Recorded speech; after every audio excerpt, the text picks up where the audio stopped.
As many of us seniors prepare to decide on what college we will attend next year, what have you done to narrow down your search? Or are you not considering the college route at all? Have you thought about how much it will cost or what the graduation rates are at those schools? Throughout my speech, I will provide an overview of the different schools that you can attend. I will also share problems of the tuition and what graduation and retention rates are at different schools. As I found out in my survey, many of you don't know about the different types of schools you can attend. There are actually a wide variety of schools that can fit your specific need and liking. On the College Board website, it provides a list of different types of schools. The two most well-known types and the two most answered types on my survey were public and private colleges. Public colleges are funded by the government associated in that area and offer lower tuition and fees than private schools. On the other hand, private colleges do not get government funding. They rely solely on tuition, fees, and outside sources of private income. This results in higher tuition and fees for students, but in turn, the students get smaller student bodies and higher paid staff, which can lead to better education. The College Board breaks down the types of colleges even further into 4-year and 2-year schools. 4-year colleges offer bachelor's degrees. An example of these would be universities or liberal arts colleges. 2-year colleges offer certificates in certain fields of studies and associate's degrees. Some examples of these would be community colleges, technical colleges, career schools, and trade schools. In my survey, I also asked about how many colleges you guys thought were in Minnesota. Only 3 of you answered over 100 colleges, but in fact, there are over 150 different colleges in the state of Minnesota. Some examples of these would be for a technical college, there's St. Cloud Technical College. For community colleges, there's Ridgewater in Hutchinson and Wilmer and Rasmussen College. For a 4-year university, there's the University of Minnesota Twin Cities. For private colleges, there's St. John St. Ben's, St. Thomas, and Gustavus. And St. John's and St. Ben's are also considered specialized schools as they are gender specific. If you do decide that college is the right choice for you, you have to know what you will pay for your education. All students think about what the student debt they will face after attending college. Rising tuition and student debt has been around for decades. The problem has risen to such an extent that government leaders and politicians are taking note of the issue. Alan Greenblatt writes in Issues in Higher Education, "Conservatives complain students are being indoctrinated with liberal bias, while liberals worry most about rising tuition costs that leave students deep in debt." He then says, some Republicans support cuts in funding, while many Democrats tend to seek more financial support, perhaps making tuition free. The article also talks about rising tuition. From 2001 to 2017, the average student debt has risen 24%, from $23,000 to $28,000.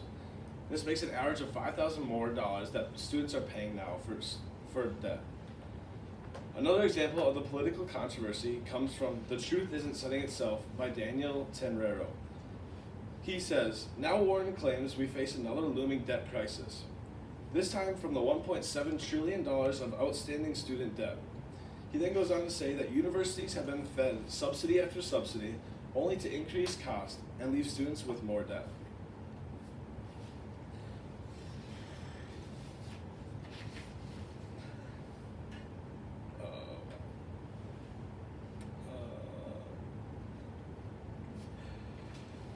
These two articles show that the significance of the student debt crisis not only is a big problem to students, but also for lawmakers as well.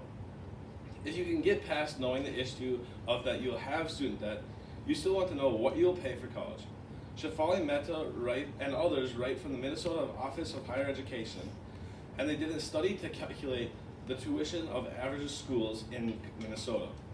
The results are for the tuition of 1 year and do not include the prices of room and board. The averages came out for a 2-year school is $2,760.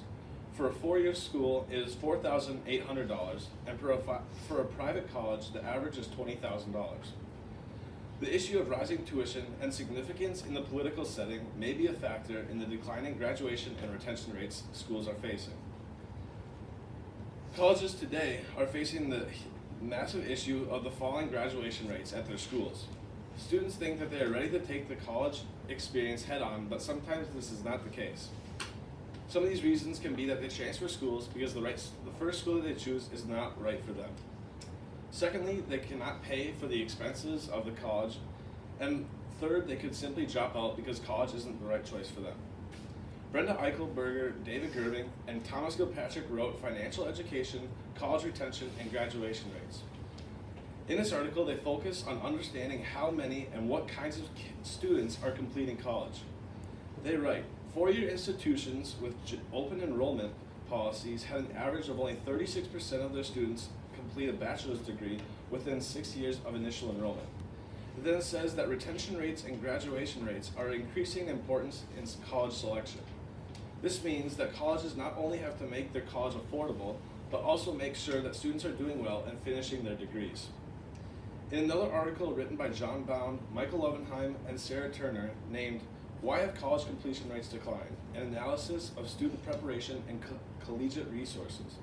It talks about the high school classes of 1972 and 1992, but it shows the issue of decline in graduation rates has been around for decades. It writes, to compare the class of 1972 and the class of 1992 high school cohorts and show 8-year college completion rates decline nationally across these cohorts by 4.6 percentage points, from 50.5% to 49.5%.